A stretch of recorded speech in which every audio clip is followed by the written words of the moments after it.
ఇటీవలే Coca Cola company తమ వెబ్సైట్లో ఒక కొత్త ఫీచర్ను ప్రవేశపెట్టింది. ఆ ఫీచర్ ఏంటంటే, మీ పేరును గాని మీకు నచ్చిన చిన్న మెసేజ్ను గాని టైప్ చేస్తే ఆ మెసేజ్ను ఒక కోక్ క్యాన్ మీద ప్రింట్ చేసి వాళ్ళు పంపిస్తారు. చూడ్డానికి ఇది చాలా మామూలు విషయంగానే అనిపిస్తుంది కదా. కానీ ఒక వ్యక్తి ఆ వెబ్సైట్ సిస్టమ్ను చెక్ చేయడానికి ఒక చిన్న ప్రయోగం చేశాడు. ఆ ప్రయోగం ఫలితం చూస్తే ప్రతి క్రైస్తవుని గుండె రగిలిపోతుంది. ఆ వ్యక్తి తన కంప్యూటర్లో కోక్ క్యాన్ మీద ప్రింట్ అవ్వడానికి ద డెవిల్ ఈజ్ కింగ్ అంటే సాతాను రాజు అని టైప్ చేశాడు. వెంటనే సిస్టమ్ దానిని యాక్సెప్ట్ చేసింది. ఎటువంటి అభ్యంతరం లేకుండా సాతాను పేరు క్యాన్ మీద ప్రింట్ అయింది.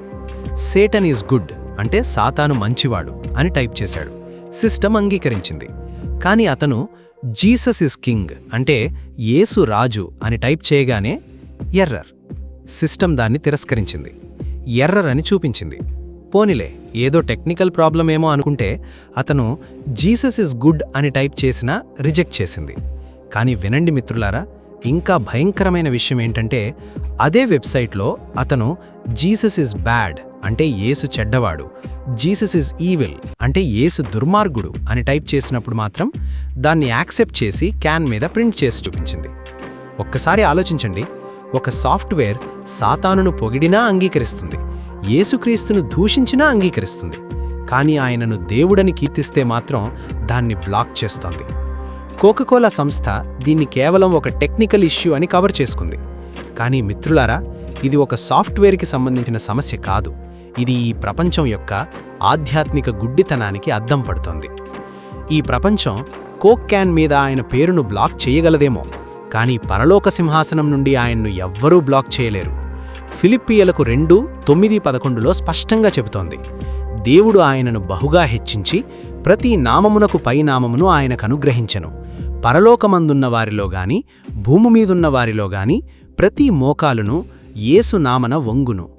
కంప్యూటర్లో ఆయన్ను తిరస్కరించొచ్చు, కానీ యేసుక్రీస్తే ఈ సర్వలోకానికి రారాజు. ఆయన సింహాసనం ఒక అల్గారిథం చేతిలోనో హాలీవుడ్ చేతిలోనో ఏ ప్రభుత్వాల చేతిలోనో లేదు. కానీ ఈ రోజుల్లో క్రైస్తవ్యాన్ని, యేసుక్రీస్తును పబ్లిక్గా అవమానించడం ఒక ట్రెండ్ అయిపోయింది. 2024 ప్యారిస్ ఒలింపిక్స్ ప్రారంభోత్సవంలో ఏం జరిగిందో మీకు తెలుసా?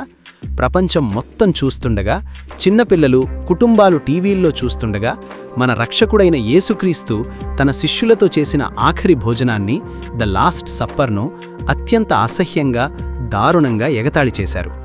చూడండి ఎంత ఘోరమో! ఆ ఆఖరి భోజనం దేనికి సాదృశ్యం? మన పాపాల కోసం ఆయన చిందించబోయే రక్తం, విరువబడిన ఆయన శరీరం, మనల్ని నరకం నుండి రక్షించడానికి ఆయన చేసిన త్యాగానికి గుర్తు ఆ ఆఖరి భోజనం. కానీ ప్రపంచం దాన్ని ఒక కామెడీ షో చేసింది. ఇది పొరపాటును జరగలేదు. దీని వెనక ఎవరున్నారు? 2 కొరింథీయులకు 4:4లో పౌలు స్పష్టంగా చెప్తున్నాడు, దేవుని స్వరూపియయ్యున్న క్రీస్తు మహిమను కనుపరచు సువార్త ప్రకాశము వారికి ప్రకాశింపనిమ్ము నిమిత్తము ఈ యుగ సంబంధమైన దేవత అంటే the god of this age అవిశ్వాసులైన వారి మనస్సులకు గుడ్డితనము కలుగచేసెను. బైబిల్ సాతానును ఈ యుగ సంబంధమైన దేవత అని ఎందుకు పిలుస్తోందో తెలుసా? వాడు దేవునితో సమానుడని కాదు, వాడికంత పవర్ లేదు. కానీ దేవుని ఎరగని ఈ చీకటి లోకం మీద వాడి ప్రభావం చాలా భయంకరంగా ఉంది. 2023 గ్రామీ అవార్డ్స్లో శామ్ స్మిత్ చేసిన పెర్ఫార్మెన్స్ చూడండి. స్టేజ్ అంతా ఎర్రటి లైట్లు, మంటలు, వాడేమో తలమీద కొమ్ములు పెట్టుకుని సాతాను రూపంలో వచ్చి అన్హోలీ అంటే అపవిత్రం అనే పాట పాడాడు. ఒకప్పుడు పాపం అంటే భయపడేవారు, నరకం అంటే వణికిపోయేవారు. కానీ ఈ రోజుల్లో నరకాన్ని ఒక ఇంట్రెస్టింగ్ ఎంటర్టైన్మెంట్ లాగా చూపిస్తున్నారు. చీకటిని సెలబ్రేట్ చేసుకుంటున్నారు. ఇది వాళ్ళు చేస్తున్నది కాదు, వాళ్ల కళ్లకు గుడ్డితనం కలుగచేస్తున్నది ఆ క్రీస్తు విరోధి యొక్క ఆత్మ. సాతాను ఈ జనరేషన్ మైండ్స్ని ఎలా కంట్రోల్ చేస్తున్నాడంటే, వాళ్ళు చీకటిని చూసి చప్పట్లు కొడుతున్నారు, వెలుగును చూసి అసహ్యించుకుంటున్నారు. యెషయా 5:20లో ఒక భయంకరమైన హెచ్చరిక ఉంది. కీడు మేలనియు మేలు కీడనియు చెప్పుకొనుచు చీకటి వెలుగనియు వెలుగు చీకటి అనియు ఎంచుకొనుచు వారికి శ్రమ. సొదొమ గొమొర్రా పట్టణాల మీదకు అగ్ని ఎందుకు కురిసింది? అక్కడ కేవలం పాపం ఉన్నందుకు కాదు, ఆ పాపం ఏమాత్రం సిగ్గు లేకుండా రోడ్ల మీద పబ్లిక్గా గర్వంగా చేయడం వల్ల. ఈరోజు హాలీవుడ్కు, ఎంటర్టైన్మెంట్ ఇండస్ట్రీకి ఒక విషయం బాగా అర్థమైంది. క్రైస్తవులను రెచ్చగొడితే, యేసుక్రీస్తును అవమానిస్తే వెంటనే కోట్లాది వ్యూస్ వస్తాయి, ఫ్రీగా పబ్లిసిటీ వస్తుంది అని. వాళ్లకు తెలుసు వాళ్ళేం చేస్తున్నారో. వాళ్ళు అత్యంత పవిత్రమైన యేసుక్రీస్తును తీసుకుంటారు, ఆయన ఇమేజ్ను చెడగొడతారు, తర్వాత క్రైస్తవులు ఎలా రియాక్ట్ అవుతారో అని ఎదురుచూస్తూ ఉంటారు. మనం ఎంత కోపపడితే, సోషల్ మీడియాలో ఎంత గొడవ చేస్తే వాళ్లకి అంత లాభం, అంత డబ్బు. ఇది చీకటి శక్తులు ఆడుతున్న ఒక భయంకరమైన గేమ్. దేవుణ్ణి దూషించడాన్ని ఒక వ్యాపారంగా మార్చేశారు. కాని క్రైస్తవులమైన మనం ఎలా స్పందించాలి? లోకం యేసును ఎగతాళి చేసిన ప్రతిసారి మనం పిచ్చివాళ్లలాగా ఆవేశపడిపోయి బూతులు తిడుతూ కంట్రోల్ తప్పిపోకూడదు. యోహాను 15:18లో యేసయ్య ముందే చెప్పాడు కదా, లోకం మిమ్మును ద్వేషించిన ఎడల మీకంటే ముందుగా నన్ను ద్వేషించినని తెలుసుకొనుడి. చీకటిలో ఉన్న లోకం వెలుగును చూసి పారిపోతుంది, వెలుగును ద్వేషిస్తుంది. అందులో ఆశ్చర్యం లేదు. మన కర్తవ్యం ఏంటంటే ఆవేశపడడం కాదు, కన్నీటితో ప్రార్థించడం. ఈ చీకటి లోకంలో మనం మరింత తేజస్సుతో వెలగడం మన కర్తవ్యం.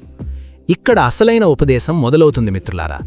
కోకాకోలా కంపెనీ వాళ్ళు క్యాన్ మీద యేసు రాజు అని ప్రింట్ చేయలేదని మనం చాలా కోప్పడిపోతాం. ఒలింపిక్స్లో ఆయన్ను ఎగతాళి చేశారని సోషల్ మీడియాలో పెద్ద పెద్ద పోస్టులు పెడతాం. కానీ నిన్ను నువ్వు ఒకసారి సూటిగా ప్రశ్నించుకో. కోకాకోలా వెబ్సైట్ ఆయన్ను తిరస్కరించింది. మరి నీ సొంత జీవితంలో నువ్వు ఆయనకి స్థానం ఇచ్చావా? Is Jesus truly lord of your life? ఆన్లైన్లో దేవుడి కోసం యుద్ధాలు చేయడం చాలా సులువు. కానీ నీ ఇంట్లో, నీ రహస్య జీవితంలో యేసయ్యకు లోబడి జీవిస్తున్నావా? సోషల్ మీడియాలో జీసస్ ఇస్ కింగ్ అని స్టేటస్లు పెడతావు, కానీ నీ గుండెలో మాత్రం ఇంకా పాపమే రాజుగా ఏలుతోందా? కోకాకోలా తాగడం మానేస్తావు, కానీ నిన్ను దేవునికి దూరం చేస్తున్న నీ చెడు అలవాట్లను, నీ వ్యసనాలను, నీ ద్వేషాన్ని మాత్రం వదిలిపెట్టవు.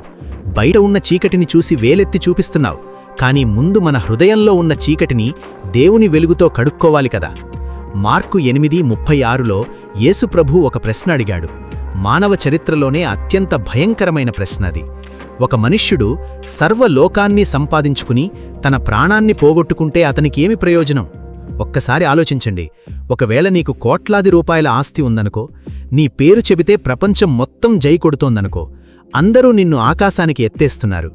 కానీ ఒక రోజు నీ గుండె కొట్టుకోడు ఆగిపోతుంది. అప్పుడేమవుతుంది? ఆ రోజు నీ వెంట ఒక్కరూ రారు. నువ్వు సంపాదించిన డబ్బు నిన్ను కాపాడలేదు. నీ సక్సెస్ ఆ పరలోకపు న్యాయాధిపతికి లంచం ఇవ్వలేదు.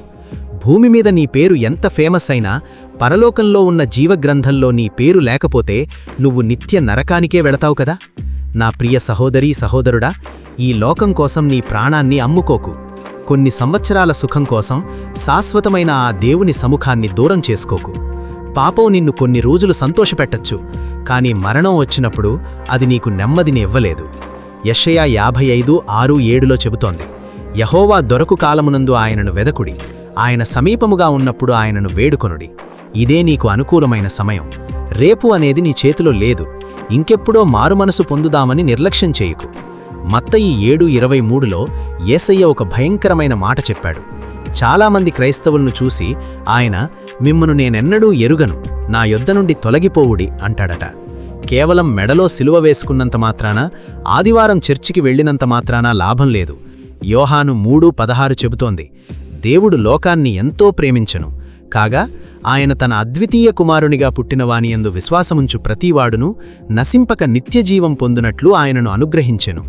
నువ్వు ఎంత పాపివైనా సరే, నీ గతం ఎంత ఘోరమైనా సరే, యేసు రక్తం కంటే నీ పాపం గొప్పది కాదు. దేవుని కృప కంటే నీ దోషం పెద్దది కాదు. ఈరోజే యేసయ్య వైపు తిరుగు. ఆయన తన 2 చేతులు చాచి నీకోసం ఎదురుచూస్తున్నాడు. దేవుడు నిన్ను దీవించి తన వెలుగులో నడిపించునుగాక. God bless you. Strength in grace. It's all about Jesus.